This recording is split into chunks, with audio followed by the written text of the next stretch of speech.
What's up, guys, and welcome. First of all, say hi to this sexy beast here. Uh, I got it yesterday. But who cares about yesterday? Because today I have an amazing game for you. We have the king, the most famous chess player ever. It's not Magnus Carlsen, by the way, or Garry Kasparov. It's the king, Hans Niemann.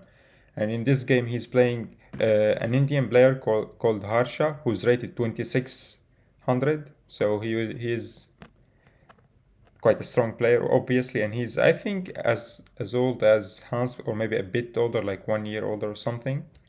Anyways, this game was played in Sharjah Masters 2023, so a couple of months ago. And yeah, let's jump into the game. Hans Niemann with the white pieces starts with d4. We have d5 by his opponent Harsha, c4, c6, knight f3, knight f6, and e3. This is called the calm, I think, variation, or the slow variation of the Slav, I think. It's my favorite variation anyway. You play a very slow position and very solid as white, but you like maintain a long-term advantage, you could say, something like this. Okay, bishop f5, knight c3, and e6. Okay, look, here if you start playing slow moves and think, okay, but I will keep on developing, then black plays h6, you castle, bishop d6 or bishop e7, and black is doing amazing here. He has a very solid center. His bishop is out. He put all of his pawns on the right squares, and then first he took his bishop out and then put his pawns on dark squares. And he's ready to castle, while your bishop here on c1 is just an idiot. So you can't just play normally here. You have to attack the bishop with knight h4. Okay, black got to develop his bishop and close the pawn chain, but he will have to pay for it, and he is going to lose his light squared bishop. There's no saving it. But first, black plays here an important move. Look, you can go back here, but okay, you just gave me the bishop. So first, black plays bishop e4 here. There is also bishop g4 here, and after queen b3, let's say queen b6, you play h3, bishop here, g4, bishop goes back, you take, and you play bishop here. Maybe you can go f4 then and castles. You have a good position as white. But the strongest move here is bishop e4, or the most played one on the top level, and then f3. So okay, black says you can take my bishop, but first you have to weaken your king side. f3, bishop g6, and here Neimann plays queen b3, attacking this pawn. This is again a way of making black pay for developing his dark squared bishop very soon. And also white can take at any time, so no need to hurry with it. Queen c7 defending the pawn, bishop d2 here, developing the bishop and preparing maybe to either long castle or to play rook c1, attacking the queen. And it's usually rook c1 in these positions. Bishop e7, and now Neimann plays a nice move, g3. Guys, don't leave your pieces hanging, okay? Or not hanging, undefended. Okay, maybe this is playable, but you have to be careful of these knight jumps, because let's say this and you take here, then I can just take here and attacking your queen, so you have no time to take the rook. After king takes, I take, and you lost the privilege to castle, and your h2 pawn is hanging. So this is something you have to think about. g3, castles, and now Neimann takes with the concrete idea. Okay, I want you to pause the video here and think, what do you take with here as black? Do you take with the knight, the e pawn, or the c pawn? Well, all of them might be playable, but usually when your knight is still on b8, you take with the c pawn. Why? Because the knight now can go to c6. Well, let's say after castles, bishop here, something, knight here. After c takes, you could take e takes here and use the e file to... sorry. Yeah, here. Let's say castles, bishop e2, so takes. You could use the e file now for your rook, and yeah, the knight could maybe jump here and jump here later. So the knight is already on d7, you can't afford taking with the e pawn, but now when the knight is on b8, you take with the c pawn and the knight can go to c6. that's something good to know in these positions, especially if you play the Caro-Kann or the Slav structures with c6. Knight takes on g6 here by Neimann. Pawn takes, and now bishop d3. So Neimann wanted to develop his bishop to d3, but he could not. So he took first. After pawn takes bishop d3, knight c6, and now rook c1. The queen is in front of the rook, so first a6 to prevent knight b4. And now after knight d2, black moves his queen to d7, and now castles by white, and here black plays e5. There are several moves here, but there is quite an interesting sacrifice that Neimann played. And it's, okay, first of all, I want you to calculate rook takes on c6. Is it a good move or not? And if it's a good move, yeah, why? And if it's not, also why? Like, think of it a bit, and yeah, so rook takes on c6 is what Neimann played, and it's a very interesting move. So after pawn takes, you take here on e5, so you attack the knight, and the knight moves. Okay, every time you want to make a sacrifice, or let's say an exchange sacrifice, first of all you have to check, okay, I took a minor piece with my rook, what do I get for it? Okay, first of all I get a pawn here, so I have a knight and a pawn for the rook, and I force my opponent knight to move, so the knight is now out, and also I captured the central pawn, so I won a central pawn. I took also a knight for the rook, and I forced my opponent's knight to the edge of the board. So that's something for the rook, and it's definitely an interesting sacrifice. Now queen a4 by Neimann, attacking the c6 pawn, and here black plays rook fd8, and now Neimann starts his bishop maneuvering. So first of all, bishop a5 attacking the rook, now c5. Not the best move here. Best here was just, let's say, to move the rook, and after the bishop goes back, go queen here to go out of the bin here, and then after knight d5 you go c5, knight c6, and you take the bishop, and after f4. Yeah, I mean, this is a playable position for both white and black. I prefer white here because the bishop pair are quite strong here, and yeah, white has a nice center, but the engine thinks the position is playable for both. But here black played c5, and now Neimann played bishop c2, a very nice move. Okay, if you want to take, you develop my bishop. Guys, don't just exchange whenever your opponent tells you to. Force your opponent to exchange, or first, before exchanging, think, okay, do I benefit from this exchange or not? If not, then let your opponent do it. Okay, now black took, and Neimann just developed his bishop. Rook db8, and now not b3 here and closing on the bishop, but first bishop c6, attacking the rook, and now winning a central pawn. Okay, take the b pawn, and now king f2. The king participates in the game, defends the knight, and just look at these bishops. I mean, this bishop could come here at any time. This bishop is very strong, and it's also defending the pawn. Knight g5, and now bishop c4, defending the knight because check here was a threat. Knight e6, and now bishop c3, goodbye to your rook. The rook goes back, and now the rook finally develops to the open file. g5, a nice move by black. Black says, okay, your e5 pawn is like isolated. If you want to defend it with f4, then I can capture at any time and undouble or get rid of my double pawn. And Neimann plays f4. I mean, you have to strengthen your pawn. And now g6 by black to stop f5. And now Neimann says g4. I want to play f5. Black takes. And here Neimann takes with the knight. A nice move. If you take with the pawn, then you might have to deal with this.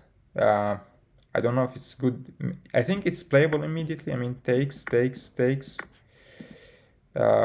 You get a lot of pressure here. The rook is hanging, and also at any time rook takes with bishop c5 is annoying. You can't move your bishop because your rook is undefended. So knight d4 is a move you have to be scared of here as well. So knight takes, and now the threat here is knight takes on g6. After f takes, bishop takes knight. An obvious threat. but actually the response is not obvious. Here black played knight g5, which is not the most impressive move. The engine gives them an insane line here. So first the engine says, okay, go ahead, capture on g6, take the knight with check, win a pawn, and now the bishop goes back, blocks the open file, but now you play c5. So c4, you give another pawn, and after bishop takes, you attack the bishop, and after the rook defense, you just intensify the pressure. But this is quite complicated. I mean, the line goes this way, so rook checks on f4, the king goes to g7, now you check on f7. Now the king moves, and look, if this rook moves, this bishop hangs. But also white has two bishops hanging at the same time. So the key move here is e6 for white. After bishop checks, the king goes to f3. I mean, this is an insane line. The rook takes the bishop. Of course, here you can't take the rook and take the bishop because there is queen, obviously. So the rook takes the bishop, and now you have this powerful bishop b7. And after the king moves, this is the only move. What happens if the king goes here? I mean, you just check here and take the bishop. And if king here, you play check and you take the bishop, and the engine says this position is equal, maybe, or yeah, it's equal, but I mean, I don't think any human can calculate all of this. So knight g5 here by black, a very logical move. The knight is ready to jump here to check, and I mean the knight looks good here on g5. But bishop e5 here, d5, sorry, by Neimann to stop knight e4 check. The rook attacks the bishop, and here king e2. This is an important move because let's say you play a3, anything. I mean, okay, now the knight defends here, but you also you always have to worry about the check and takes.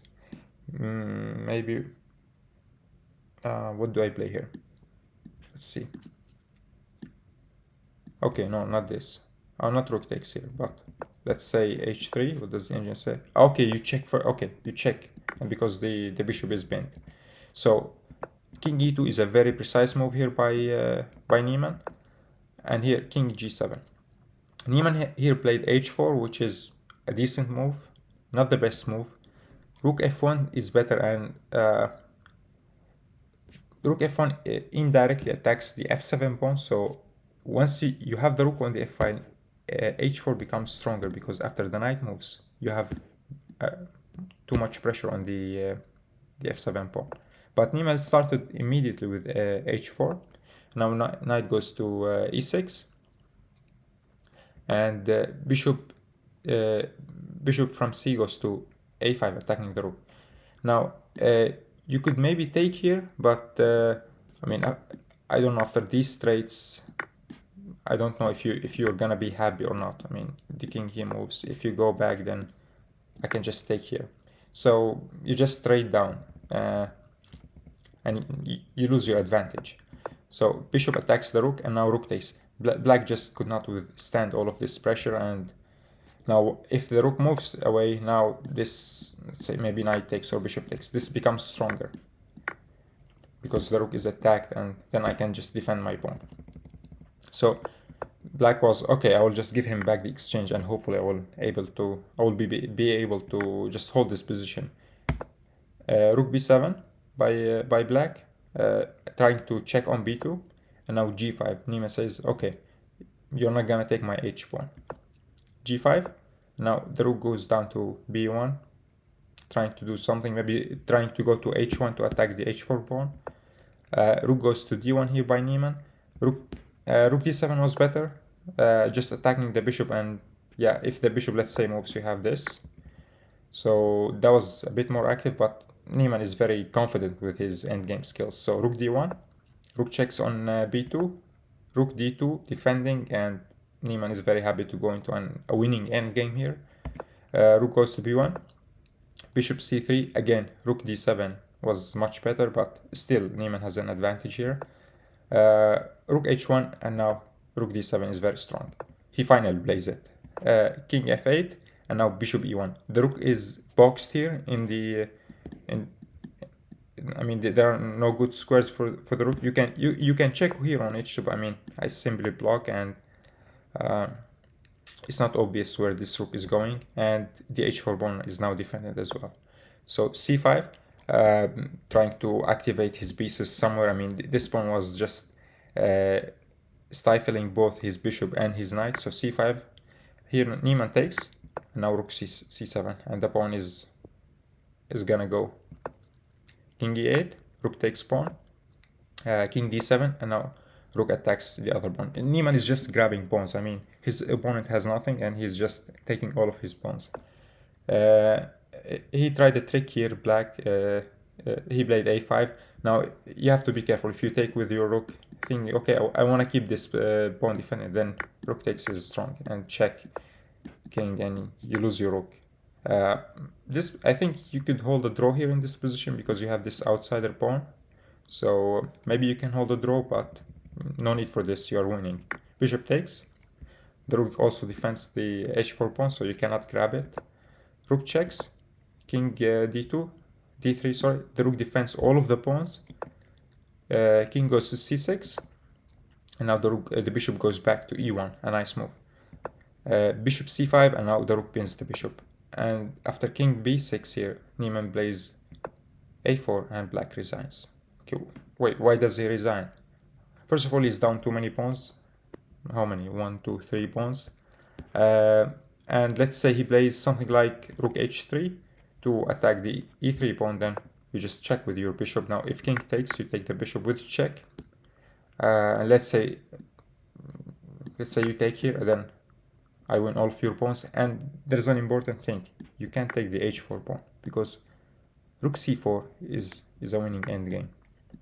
You don't only have an extra pawn, but you're gonna grab all of these pawns. Yeah, so the endgame is completely lost here. And if you go here, I mean, I think bishop b6 is winning. And I mean, after rook takes, you just go here, and yeah, you're completely winning here as white.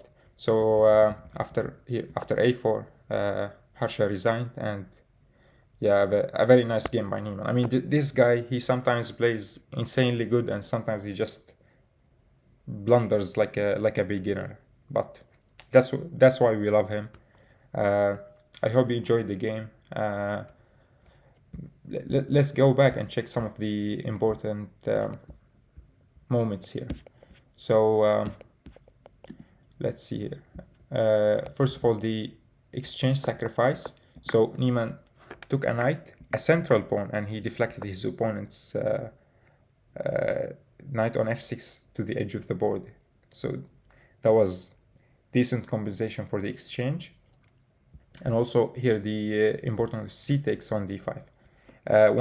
If your knight is on b8, then you can take with the c pawn in these structures, in the Caro-Kann or the Slav structures, and put your knight on c6. And also here in these slow Slav structures, don't let your opponent just develop his light squared bishop and close the pawn chain and just enjoy a nice position here after h6. You have to make your opponent pay for the early development of this bishop by attacking the bishop and attacking the weak b7 pawn.